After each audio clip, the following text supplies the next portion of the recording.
I just want the stigma to be gone.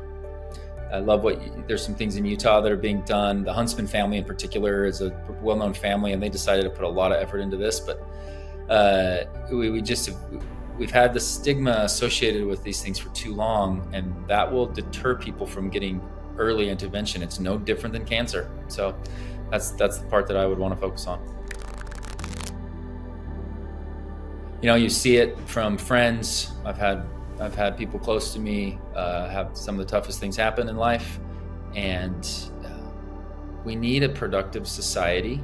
We need a society that supports each other, and if we have mental health is a strong debilitator for us to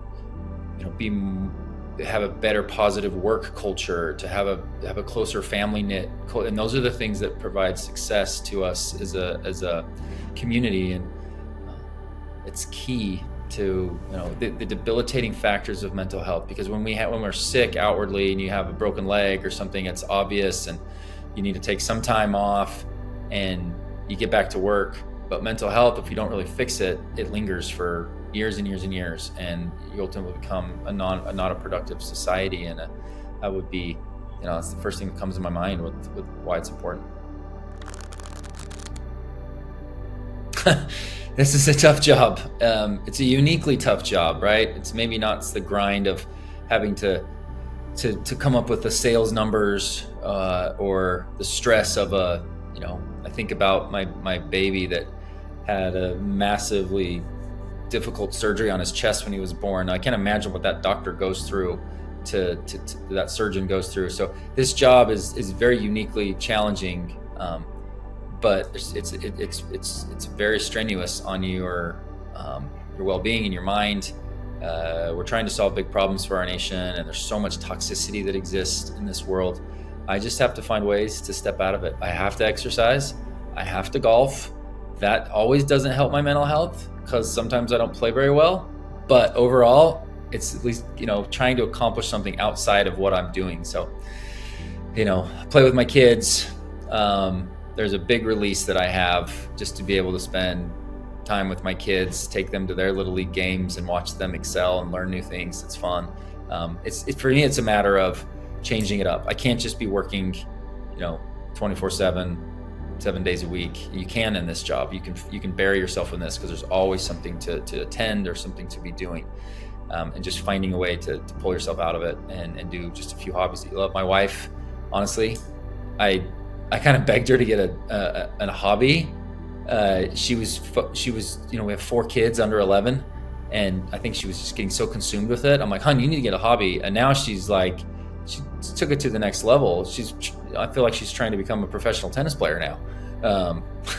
And she's absolutely loving it. It's giving her all this fun, cool confidence, and it's an engagement with her friends. And you just got to find a way to pull yourself out of your mundane things that are stressful.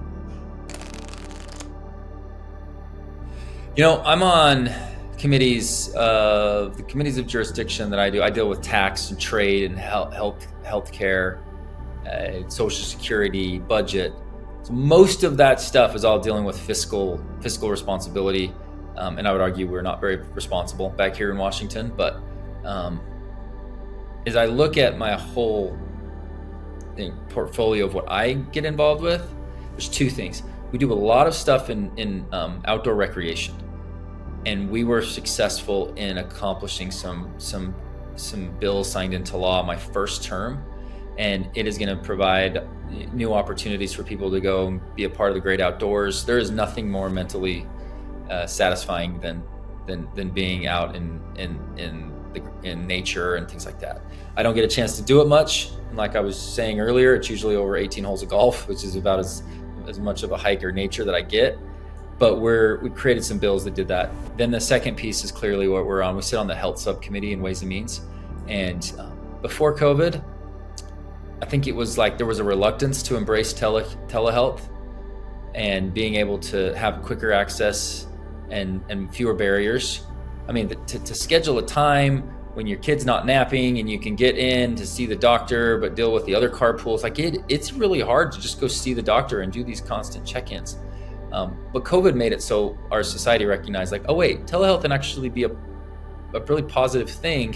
Why were we even reluctant about it? And so we're embracing more of it. So there's a movement in Congress right now to enable a lot more of that to take place. We're co-sponsoring a lot of this stuff, and we put some stuff out recently that is very positive in this direction. And I think that'll prove to be, over the next decade, something that particularly helps mental health, because you're still not going to do surgery or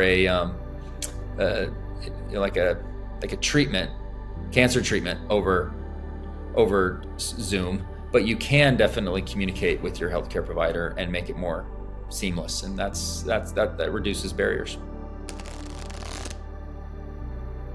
I would actually say double down on some of the stuff we're doing in Health Subcommittee of ways with regards to telehealth.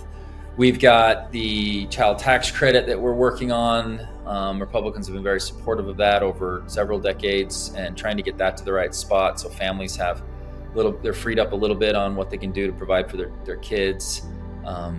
Again, use my role in Congress as a voice back home in Utah, just to promote mental health awareness, right? And for kids to understand they've got to get an outlet.